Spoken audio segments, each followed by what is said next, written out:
প্রিয় শিক্ষার্থী, তোমরা সবাই ভালো আছো? আজকে আমি তোমাদের অনলাইন ক্লাসে আজকে যে ক্লাস নিব সেটা হচ্ছে রসায়ন বিজ্ঞান চতুর্থ অধ্যায় পর্যায় সারণী।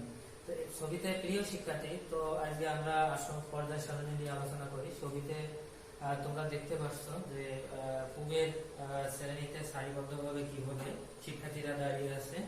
এখানে দেখো, এখানে কিভাবে দাঁড়িয়ে আছে বলতে পারবে? পর্যায় আকারে, তাই না? তো তাহলে এসব পর্যায়ক্রমে যেভাবে দাঁড়িয়ে আছে, তাহলে এসব আমরা পর্যায় সারণী নিয়ে আলোচনা করি। তো আমাদের আজকে যে বিষয় সম্পর্কে আমরা শিখতে পারবো সেটা হচ্ছে পর্যায় সারণী কি তা বলতে পারবে, পর্যায় সারণীর মূল ভিত্তি কি তা উল্লেখ করতে পারবে, পর্যায় সারণীর বিকাশের পটভূমি বর্ণনা করতে পারবে। প্রিয় শিক্ষার্থী, তোমরা ছবিতে কার ছবি দেখতে পাচ্ছ বলতে পারবে? এটা আসছে মেন্ডেলিভ, তাই না? তো মেন্ডেলিভ তিনি দুইটা স্তম্ভ, তিনি পর্যায় সারণীর দুইটা বিষয় তুলে ধরেন। সেটা একটা হচ্ছে আনুভূমিক সারি আর একটা হচ্ছে গুরু বা খাড়া স্তম্ভ। তো তিনি আনুভূমিক সারিকে বলেছেন যে আনুভূমিক সারিটাকে পর্যায় এবং খাড়া স্তম্ভ গুলোকে বলছে গুরু।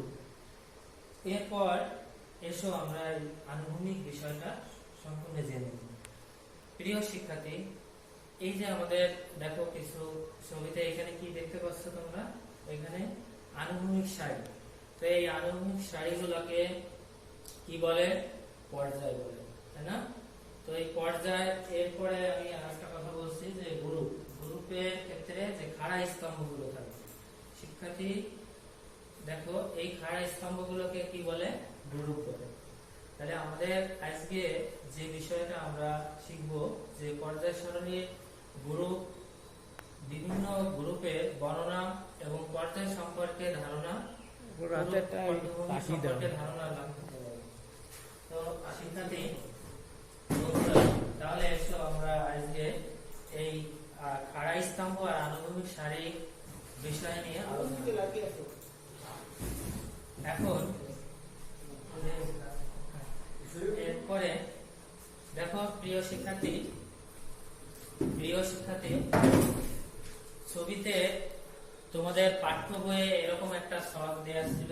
সেখানে দেখেছো যে এই ছকগুলোকে পর্যায়ক্রমে দেখো, উপর থেকে নিচের দিকে যে খাড়া স্তম্ভগুলো আছে, আমি বলেছি কয়টি বলতো? 7টি। তাহলে এটা হচ্ছে 7টি গ্রুপ। আর বাম থেকে ডানের দিকে গেলে যেটা আমরা শিখলাম, এটা হচ্ছে আনুভূমিক সারি।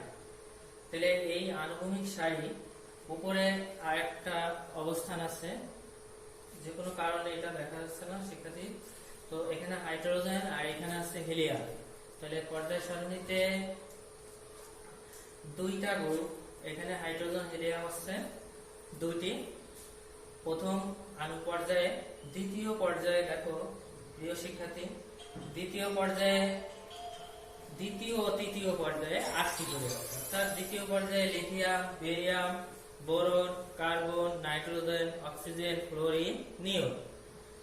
এরপরে তৃতীয় পর্যায়ে দেখো 8টি আছে, যেটা হচ্ছে sodium, magnesium, aluminium, silicon, phosphorus, sulphur, chlorine, argon. এরপরে প্রিয় শিক্ষার্থী, এরপরে দেখো আমাদের চতুর্থ পঞ্চম শ্রেণীতে 18টি করে মৌল রয়েছে। চতুর্থ পঞ্চম শ্রেণীতে 18টি করে মৌল রয়েছে। ষষ্ঠ ও সপ্তম গ্রুপে দেখো এইখানে 18টি আছে, আর নিচে একটা ছক আছে। তো এটার একটা কাহিনী আছে শিক্ষার্থী, প্রিয় শিক্ষার্থী বন্ধুরা, এটার এই গ্রুপটা যদি এদের নিচে অবস্থান দেওয়া হয়েছে কি জন্য জানো? কারণ এইখানে যদি এই পর্যায় সারণীতে স্থান দেওয়া হতো, তাহলে এই পর্যায় সারণী আকৃতিগত দিক ঠিক থাকতো না, এই সৌন্দর্য বিঘ্নিত হতো। যার কারণে প্রিয় শিক্ষার্থী এই অবস্থানটা নিচেই রাখা হয়েছে। এটা কিন্তু ষষ্ঠ সপ্তম পর্যায়ে আমরা 32টি বলছি, কারণ এখানে 18টি আর এখানে আছে 14টি করে।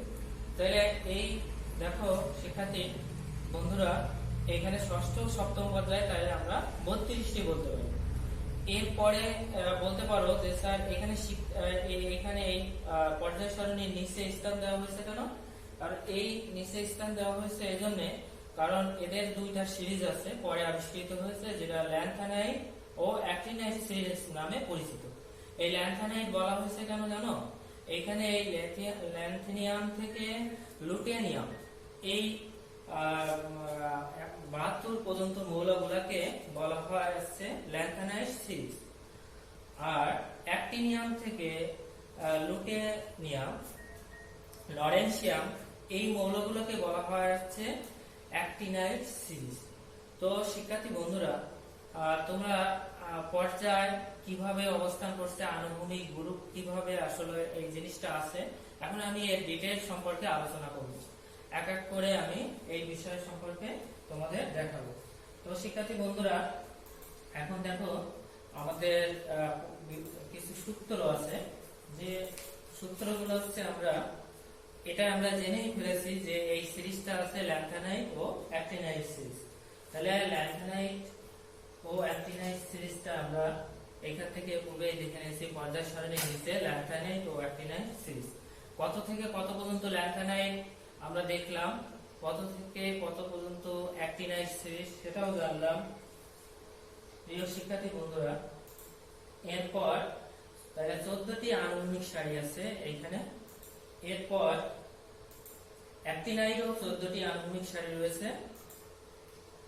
এরপর আমাদের শিক্ষার্থী বন্ধুরা 1829 সালে বিজ্ঞানী ডেব্রাইনার তিনি মৌলিক পদার্থের ধারণা দিয়ে একটি সূত্র আবিষ্কার করেন, তার নাম ছিল ত্রয়ী সূত্র।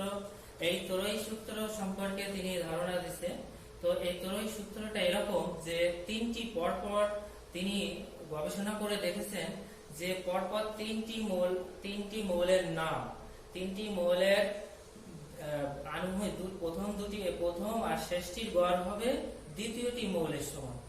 পরপর তিনি কি বলছে যে পরপর তিনটি মৌল হবে, এই প্রথম আর তৃতীয়টির গড় ওই দ্বিতীয় মৌলের সমান। তিনি এই পর্যায় সারণীতে লক্ষ্য করে বিজ্ঞানী ডেব্রাইনার তিনি এই সূত্রটা আবিষ্কার করেন, যেটা হচ্ছে ত্রয়ী সূত্র নামে তিনি নাম দেন। কত সালে? 1829 সালে। সুপ্রিয় বন্ধুরা, তো দেখো তাহলে লিথিয়ামের পারমাণবিক ভর সংখ্যা ছিল 7, পটাশিয়ামের পারমাণবিক এখানে ভর সংখ্যা হবে শিক্ষার্থী বন্ধুরা, এখানে ভর সংখ্যা 39। অতএব আমরা কি লিখতে পারি? 7 যোগ 39। তাহলে আমি বলছি প্রথম আর শেষেরটা যোগ, তাহলে দেখো যোগ করে হয়েছে কত? 46। এখন এদের গড় করতে হবে, তাহলে যেহেতু 2 দিয়ে ভাগ করলে তাহলে কত পাওয়া গেছে শিক্ষার্থী বন্ধুরা? 23। তাহলে দেখো এই দ্বিতীয়টার সমান, দ্বিতীয়টা 23। তাহলে তার যে এই যে আমরা যে ছকটা দেখলাম শিক্ষার্থী বন্ধুরা, এই ছকটায় কিন্তু এখানে বলছে যে প্রথম আর শেষটির আনুভূমিক গড় হবে দ্বিতীয় মৌলের সমান। শিক্ষার্থী বন্ধুরা, তাহলে এখানে দেখো দ্বিতীয় মৌল সোডিয়াম, অর্থাৎ ভর সংখ্যা 23। তাহলে কি মিলছে? এখানে বলা হয়েছে যোগফলের অর্ধেক বা তার কাছাকাছি হতে পারে, তো আমাদের পূর্ণটাই হয়েছে। প্রিয় শিক্ষার্থী, এখন আমরা এই রকমেরই দেখো 2টা উদাহরণ দিব, তোমরা খাতায় লিপিবদ্ধ করে রাখবে, যেটা তোমরা নিজেরা বাড়ি থেকে এটা করবে। তো শিক্ষার্থী বন্ধুরা, দেখো ক্যালসিয়ামের পারমাণবিক ভর সংখ্যা 40, এসেনশিয়াল পারমাণবিক ভর সংখ্যা 88, ব্যারিয়ামের পারমাণবিক ভর সংখ্যা 137। তাহলে আমরা পূর্বের এই অনুসরণ করব এই নিয়মটা। শিক্ষার্থী বন্ধুরা, আশা করি তোমরা বুঝতে পেরেছো। তো আরেকটা এটা শিক্ষার্থী বন্ধুরা, তোমরা এই মুহূর্তে টিভি সেটের সামনে যে বসে আছো তারা অবশ্যই এটা তুলে রাখো, যার কারণে তোমরা এটা অনুসরণ করে এই 2টা কাজ করবে। তো উদাহরণ হিসাবে এখানে দেওয়া হয়েছে ক্লোরিনের পারমাণবিক ভর সংখ্যা 35.5, ব্রোমিনের পারমাণবিক ভর সংখ্যা 80, আয়োডিনের পারমাণবিক ভর সংখ্যা 127। প্রিয় শিক্ষার্থী বন্ধুরা, তোমরা আশা রাখি এটা তুলে রাখবে এবং বাড়ি থেকে এই কাজটা করবে। এরপর শিক্ষার্থী বন্ধুরা, বিজ্ঞানী 1864 সালে বিজ্ঞানী নিউল্যান্ড তিনি অষ্টক সূত্র নামে একটি সূত্র দেন। সেই মৌলসমূহের যদি পারমাণবিক ভরে, তিনি বলেছেন যে 1864 সালে মৌলগুলাকে পারমাণবিক ভরের সাথে ছোট থেকে বড় করে পর্যায়ক্রমে সাজানো হবে। তাহলে তিনি কি বলেছেন? ছোট থেকে বড় অনুসারে সাজানো যায়, তবে যে কোনো একটি মৌলের ধর্ম তার অষ্টম মৌলের ধর্মের সাথে মিলে যাবে। তাহলে শিক্ষার্থী বন্ধুরা, এখানে অষ্টম মৌলে আমরা ছকে ইতিপূর্বে আমি তোমাদের ছক সম্পর্কে মোটামুটি একটু ধারণা দিয়েছি। তো সেখানে দেখছো প্রতি অষ্টম মৌল পর্যায়, সেখানে গ্রুপের কথা সম্পর্কে আমি ডিটেইলস বলছি। তো সেখানে দেখছো অষ্টম মৌলে যায় তাদের একটা ধর্মের সাথে মিলে যাবে। এখানে বিজ্ঞানী কে বলছে? নিউল্যান্ড। তিনি কত সালে বলছে শিক্ষার্থী বন্ধুরা? 1864 সালে। তো 1864 সালে তো অষ্টক সূত্র নামে একটা সূত্র আছে, তাহলে আমরা জানতে পারলাম যেটা আছে প্রতি অষ্টম মৌলের সাথে মিলে যাবে। এরপরে শিক্ষার্থী বন্ধুরা, আমরা পর্যায় সারণীর মূল ভিত্তিটা কি, আমরা এই বিষয়ে একটু কথা বলি। যেটা হচ্ছে পর্যায় সারণীর মূল ভিত্তিটা, যে আমরা কি জানতে পারবো? ইলেকট্রন বিন্যাসের। কারণ কি জানো? কারণ আমরা এই পর্যায় থেকে আমরা বিভিন্ন কিছু বের করতে পারি। কিরকম? তোমরা মেন্ডেলিভ এর কথা শুনেছো? কারণ প্রথমেই আমি একটা তোমাদের মেন্ডেলিভ সম্পর্কে বলছি, যেটা সে মেন্ডেলিভ ছিল, তিনি খাড়া স্তম্ভ গুরুর সম্পর্কে ধারণা দিয়েছিল। প্রিয় শিক্ষার্থী বন্ধুরা, তো এই মেন্ডেলিভ তিনি প্রথমত 1864 সালে তিনি একটা বিষয় ত্রুটি তার দেখা যায়। সেই ত্রুটি আসছে কি শিক্ষার্থী বন্ধুরা জানো? এইখানে তার আর্গনের পারমাণবিক সংখ্যা ছিল 18, আর ভর সংখ্যা কত ছিল শিক্ষার্থী বন্ধুরা? 24। তাহলে তিনি বলেছেন, মেন্ডেলিভ প্রথম বলেছে যে পারমাণবিক ভর অনুসারে মৌলগুলোকে সাজালে কিছু ত্রুটি দেখা যায়। কিরকম? পটাশিয়াম ও আর্গনের কথা আমরা চিন্তা করি। পটাশিয়াম, দেখো শিক্ষার্থী বন্ধুরা, পটাশিয়াম হচ্ছে পারমাণবিক সংখ্যা 19, ভর সংখ্যা 39। তাহলে দেখো এখানে যদি ভর সংখ্যা এখানে 40, তিনি প্রথমেই বলেছেন যে 39 পটাশিয়াম আর আর্গন 40, কিন্তু পর্যায় সারণীতে দেখা যাচ্ছে যে তার একটা ত্রুটি। কারণ এখানে নিয়ম অনুসারে পটাশিয়ামের আগে থাকার কথা ছিল, কিন্তু দেখো তোমরা যে ছকটা দেখেছো শিক্ষার্থী বন্ধুরা, সেই ছকে দেখেছো যে আর্গনের কিন্তু আগে স্থান দেওয়া হয়েছে আর পটাশিয়ামের কিন্তু পরে স্থান দেওয়া হয়েছে। তো শিক্ষার্থী বন্ধুরা, এখানে কিন্তু তার একটা ত্রুটি ছিল। পরবর্তীতে কি করছে জানো? এটা সংশোধন করা হয়েছে। কে সংশোধন করছে বলতে পারবা তোমরা? বিজ্ঞানী হেনরি মোসলে। তিনি কত সালে শিক্ষার্থী বন্ধুরা, কত সালে এটা সংশোধন করে? তিনি একটা সংশোধন করে বলে যে না, এটা ভর সংখ্যা দিলে কিছু সমস্যা সৃষ্টি হয়, যে একক গ্রুপের বৈশিষ্ট্য অন্য গ্রুপের বৈশিষ্ট্যের সাথে সমদর্শ হয়ে যায়। তিনি এই সংশোধন হিসাবে তিনি এই কাজটা করেন, এবং পরবর্তীতে হেনরি মোসলে তিনি 1913 সালে এই পটাশিয়াম ও আর্গনের যে বিষয়টা তিনি তুলে ধরেন। এই পটাশিয়ামে তিনি পরবর্তীতে বলেন না, ভর সংখ্যা দিলে সাধারণ একক গ্রুপের ধর্ম অন্য গ্রুপে চলে যাবে। তাদের যদি ছোট থেকে বড়তে সাজানো যায়, তাহলে এক গ্রুপের ধর্ম অন্য গ্রুপে চলে যায়। যার কারণে বিজ্ঞানী মোসলে তিনি এই সংশোধন হিসাবে তিনি প্রথমে পটাশিয়ামের পরবর্তীতে আর্গনের স্থান দিয়েছে। কেন দিয়েছে? আর্গনের প্রথমে স্থানই থাকে 18 আর পটাশিয়ামে 19। কারণ যদি পারমাণবিক সংখ্যা অনুসারে দেওয়া হয়, তাহলে এই গ্রুপের ধর্মের পরিলঙ্কিত হয় না, মানে এক গ্রুপের ধর্ম এক অন্য জায়গায় চলে যেতে পারে না। যার কারণে এখানে কিন্তু শিক্ষার্থী বন্ধুরা, এখানে কিন্তু ঠিকই থাকে। দেখো আর্গন, তারপর পটাশিয়ামের স্থান। সেক্ষেত্রে কিন্তু আমাদের গ্রুপে বিজ্ঞানী মোসলে এই সূত্রটা দিয়ে এই মেন্ডেলিভের সংশোধিত একটি সূত্র উপলব্ধি করে। তো শিক্ষার্থী বন্ধুরা, এরপর আমরা পর্যায় সারণীর মূল ভিত্তি বিষয়টা জানলাম। এখন বিজ্ঞানী এই 1913 সালে আমি যেটা তোমাদের বলে দিয়েছি যে পর্যায় সূত্র ভৌত রাসায়নিক ধর্ম তাদের ভর বৃদ্ধির সাথে সাথে পর্যায়ক্রমে বিকশিত হয়। প্রিয় শিক্ষার্থী বন্ধুরা, আমি ওই উদাহরণটা দিয়ে তোমাদের কিন্তু এটা বলে দিচ্ছি যে বিজ্ঞানী মেন্ডেলিভ প্রথম বলেছে যে ভর সংখ্যা অনুসারে সাধারণ পর্যায়ক্রমে আবর্তিত হবে, অর্থাৎ ছোট থেকে বড় ক্রম অনুসারে আবর্তিত হবে। পরবর্তীতে যখন এই ধরনের কিছু দেখা গেল যে এই ছকটা দিলে কিছু সমস্যা সৃষ্টি হয়, এই সমস্যা যাতে না হয় সেটার জন্য পরবর্তীতে বিজ্ঞানী হেনরি ভোসলে সে একটা 1913 সালে একটা সূত্র দেয় যে পরমাণু, এইখানে ইনি যে কথাটা বলেছেন আমি একটু পরে তোমাদের বলছি, যে পরমাণুর পারমাণবিক ভর কম থাকবে সেই পরমাণু পর্যায় সারণীতে আগে বসবে এবং যে পরমাণুর পারমাণবিক ভর বেশি থাকবে সেই পরমাণু পর্যায় সারণীতে পরে বসবে। কিন্তু দেখা যায় আর্গনের পারমাণবিক ভর সংখ্যা 40 এবং পটাশিয়ামের পারমাণবিক ভর সংখ্যা 39। প্রিয় শিক্ষার্থী বন্ধুরা, আমি কিন্তু ইতিপূর্বে তোমাদের এগুলো বলেছি। দেখো তো গ্রুপের মৌলগুলোর ধর্মের মিলের জন্য আর্গনকে পটাশিয়ামের আগে বসানো হয়েছিল।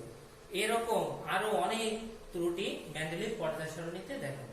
এই ত্রুটি যাতে না হয় পরবর্তীতে আমি প্রথমেই বললাম শিক্ষার্থী বন্ধুরা যে পরবর্তীতে বিজ্ঞানী ভোসলে 1913 সালে তার একটা সূত্র সংশোধিত, যেটা সূত্র এই ত্রুটি সংশোধিত একটা সূত্র আছে। তিনি কত সালে দেখো শিক্ষার্থী বন্ধুরা, ভোসলে পারমাণবিক ভরের পরিবর্তে পারমাণবিক সংখ্যা অনুযায়ী মৌলগুলোকে পর্যায় সারণীতে সাজানোর প্রস্তাব দিল। এই সাজানোর প্রস্তাব দিলে দেখো আর্গনের তো পারমাণবিক সংখ্যা 18, পটাশিয়ামের পারমাণবিক সংখ্যা 19, তাহলে এদের বৈশিষ্ট্যগত দিক কোনো সমস্যা হয় না এবং পর্যায়ক্রমে ছোট থেকে বড় পারমাণবিক সংখ্যা অনুসারে সাজালে গ্রুপ পর্যায় সবই ঠিক থাকে। কাজেই আর্গন ও পটাশিয়ামের আগে বসবে। তো প্রিয় শিক্ষার্থী বন্ধুরা, আশা রাখি তোমরা এই ত্রুটি সংশোধিত যে সূত্রটা কথা বললাম সেটা বুঝতে পেরেছো কিসের কারণে পটাশিয়াম আর্গনের এরকম আরো অনেক ত্রুটি আছে আমাদের বইয়ে। অবশ্যই পাঠ্য বইটা তোমরা অবশ্যই ভালো করে পড়বে শিক্ষার্থী বন্ধুরা, কারণ এরকম আরো অনেক ত্রুটি আমাদের পাঠ্য বইয়ে আছে। তো আমরা একটু ছকের দিকে খেয়াল করলে পেয়ে যাব। তো শিক্ষার্থী বন্ধুরা, এরপরে আমি তোমাদের এই হাইড্রোজেনের এরপরে প্রতি একক এখানে দেখো শিক্ষার্থী বন্ধুরা আমাদের পারমাণবিক সংখ্যা, এখানে কিছু প্রতি মৌলের নাম, এখানে এটা হচ্ছে মৌলের নাম হবে শিক্ষার্থী বন্ধুরা। এখানে মৌলের নাম দেখো, এখানে hydrogen, lithium, sodium, potassium, rubidium, caesium, francium, এই কতগুলো মৌলের নাম দেওয়া আছে শিক্ষার্থী বন্ধুরা। প্রত্যেকের মৌলের নাম হাইড্রোজেনের পারমাণবিক সংখ্যা 1, লিথিয়ামের 3, সোডিয়ামের 11, পটাশিয়ামের 19, রিবেরিয়াম 37, সিজিয়াম 55, ফ্রান্সিয়াম 87। এই পারমাণবিক ভর অনুসারে প্রিয় শিক্ষার্থী বন্ধুরা তোমাদের অষ্টম শ্রেণীতে তোমাদের পাঠ্য বইয়ের পরমাণু গঠন সম্পর্কে তোমাদের ধারণা ছিল। সেখানে তোমরা KLMN এই সম্পর্কে ধারণা ছিল। সেখানে কি ছিল 2n², একটা সেল ক্ষমতা 2n² এর উপর নির্ভর করে। এখন আমি দেখো এখানে কতগুলো প্রতীক লিখেছি, অষ্টম শ্রেণীতে কিন্তু তোমরা এগুলো সম্পর্কে পড়ে আসছো শিক্ষার্থী বন্ধুরা। এখানে K, L, M, N, O, P, Q এইভাবে। এখন প্রথম শক্তি স্তর, L আছে দ্বিতীয় শক্তি স্তর, এটা বোঝাবে। M আছে তৃতীয় শক্তি স্তর, N আছে চতুর্থ, অক্সিজেন যেটা আছে পঞ্চম, P তে ষষ্ঠ, Q তে সপ্তম, এটা বোঝাচ্ছে। এখন শিক্ষার্থী বন্ধুরা হাইড্রোজেনের ক্ষেত্রে দেখো 1, পারমাণবিক সংখ্যা 1, অর্থাৎ সে প্রথম শক্তি স্তর, অর্থাৎ K সেল। কারণ আমরা অষ্টম শ্রেণীর কথা আমি যেহেতু তুললাম শিক্ষার্থী বন্ধুরা, তোমরা সেখানে দেখে থাকবে যে একটা সেল ক্ষমতা, তোমরা অবশ্যই পরমাণুর গঠন ষষ্ঠ অধ্যায় সম্পর্কে ধারণা ছিল। কারণ 2n², সেই সূত্রটা দিয়ে n = 1 হলে কয়টি প্রথম পরমাণুতে কয়টি ইলেকট্রন থাকবে? 1টি। তাহলে এই প্রথম K শক্তি স্তরে 1টি থাকবে। এবার শিক্ষার্থী বন্ধুরা আমাদের লিথিয়ামে দেখো 3। এটা পারমাণবিক সংখ্যা কত? 3। এই 3 আমরা জানি যে প্রথম শক্তি স্তরে 2টা, প্রথম শক্তি স্তরে 2টা, আর বাকি থাকে দ্বিতীয় শক্তি স্তরে 1টা। কিন্তু তোমরা জানো যে 2n² যদি n এর জায়গায় 2 বসানো হয় তাহলে এখানে 8টি ধরতে পারবে, কিন্তু তোমার সর্বোচ্চ আছে 3টা। তাহলে আর বাকি যেটা থাকবে সেটা লিখে দিছি। তাহলে 2 আর 1 কত হলো শিক্ষার্থী বন্ধুরা? 3। এরপরে আমরা সোডিয়ামের, এখন আমি এই লিথিয়ামের কথা একটু না বললেই না, যেটা হচ্ছে দেখো স্তর সংখ্যা কত হচ্ছে? 2, কারণ এখানে এল ঘরে গেছে, এল ঘরে মানে দ্বিতীয়। আর স্তর সংখ্যা কত শিক্ষার্থী বন্ধুরা? দ্বিতীয়। স্তর সংখ্যা দ্বিতীয়, তাহলে আমরা একটা সূত্র, একটা যোজনী সম্পর্কে তোমাদের ইতিপূর্বে ধারণা ছিল, যেটা কোন মৌলের বহিস্থ অরবিটালে যে কয়টি ইলেকট্রন থাকে আমি যেটা জানি সেই মৌলের, তাকে কি বলে? সেই মৌলের যোজনী বলে। দেখো তাইলে এখানে বহিস্থ অরবিটালে কয়টি আছে বলতে পারবা শিক্ষার্থী বন্ধুরা? এইখানে কয়টি আছে? 1টি। হ্যাঁ, তাহলে যোজনী আসছে 1। তাহলে লিথিয়ামের যোজনী কত হলো? 1। অনুরূপভাবে শিক্ষার্থী বন্ধুরা সোডিয়ামের পারমাণবিক সংখ্যা দেখো 11। 11 যেহেতু এখানে কত হবে? প্রথম সেলে আমরা জানি 2টা, দ্বিতীয় সেলে 8টা। তাহলে আর দেখো দ্বিতীয় সেলে তো সর্বোচ্চ 8টা ধরতে পারবো। তাহলে 8টার পরে আর থাকে কয়টা শিক্ষার্থী বন্ধুরা? 1টা। তাহলে শেষের স্তরটা 1টা দিয়ে দিলাম। তাহলে দেখো 8 আর 2 10 আর 1। তাহলে এখানে স্তর কত দাঁড়ালো বলতে পারবা? স্তর আসছে তৃতীয় স্তর 3টা, যেহেতু এম স্তর, এম মানে তৃতীয়, তাই না? তাহলে আমি বলেছি এম মানে তৃতীয় নম্বরে পড়ছে, এন মানে চতুর্থ। তাহলে এম এ পড়েছে 1। তাহলে এর যোজনী কত শিক্ষার্থী বন্ধুরা? 1। তাহলে সোডিয়ামের যোজনী আসছে 1। অনুরূপভাবে আমরা পটাশিয়ামে লক্ষ্য করলে, পটাশিয়ামে দেখো শিক্ষার্থী বন্ধুরা 19, পারমাণবিক সংখ্যা 19। পটাশিয়ামের পারমাণবিক সংখ্যা 19। এইখানে দেখো আমরা একটা এখানে একটু 2 8 8 1। এখানে শিক্ষার্থী বন্ধুরা আমাদের তৃতীয় স্তরে তোমরা ওইভাবে জেনেছো যে তৃতীয় স্তরে 18টি ইলেকট্রন থাকবে, কিন্তু যখন 18টির কম হবে তখন কি করতে হবে শিক্ষার্থী বন্ধুরা জানো? কারণ এখানে কিন্তু অষ্টক, এখানে দ্বিতীয় শক্তি স্তরে 8 পূর্ণ হবে, সেটা ঠিক আছে, 8টাই হয়েছে, কিন্তু এখানে 18টির কম আছে। তৃতীয় স্তরে হতে পারে 18টা, কিন্তু শিক্ষার্থী বন্ধুরা এখানে কিন্তু 18টির কম আছে। 18টির কম আছে মানে আমাদের কি করতে হবে? 18টির কম থাকার কারণে 9টি আছে, অর্থাৎ অনেক কম আছে। তাহলে আমরা বুঝবো যে 18টির কম যদি থাকে তাহলে আমরা আগে অষ্টকে স্থান দিব। তাকে কি দিব? অষ্টকে স্থান দিব। অষ্টকে স্থান দেওয়ার পর বাকি যেটা থাকবে সেটা পরের স্তরে চলে যাবে। তাহলে আমি সেই একইভাবে এখানে 9 থাকা উচিত ছিল, সেই 9 এখানে অষ্টক পূর্ণ করে বাকি যে স্তরটা আছে সেটাকে কি করছে? এর শেষ স্তরে দিয়ে দিচ্ছি। তাহলে এখানে শেষ স্তরে কতটি আছে শিক্ষার্থী বন্ধুরা? 1টি। তাহলে এখানে দেখো কয়টা স্তর হয়েছে বলতে পারবা শিক্ষার্থী বন্ধুরা? 1 2 3 4। এখানে স্তর কয়টি? 4টি। তাহলে স্তর 4টি হলো। আর পর্যায় এখানে যোজনী কত হয়েছে? 1। তাহলে এটা যোজনী 1, কারণ আমরা সংজ্ঞা থেকেই জেনেছি যে কোন মৌলের বহিস্থ অরবিটালে শিক্ষার্থী বন্ধুরা, কোন মৌলের বহিস্থ অরবিটালে যে কয়টি ইলেকট্রন থাকবে তাকে সেই মৌলের যোজনী বলে। তাহলে দেখো এখানে কয়টি আছে? 1টি বহিস্থ অরবিটালে, তাহলে যোজনী কত? 1। এরপরে শিক্ষার্থী বন্ধুরা রিবিডিয়াম, যেটা একটু খেয়াল করো এখানে 37 এর পারমাণবিক রিবিডিয়াম, এটা 37 পারমাণবিক সংখ্যা।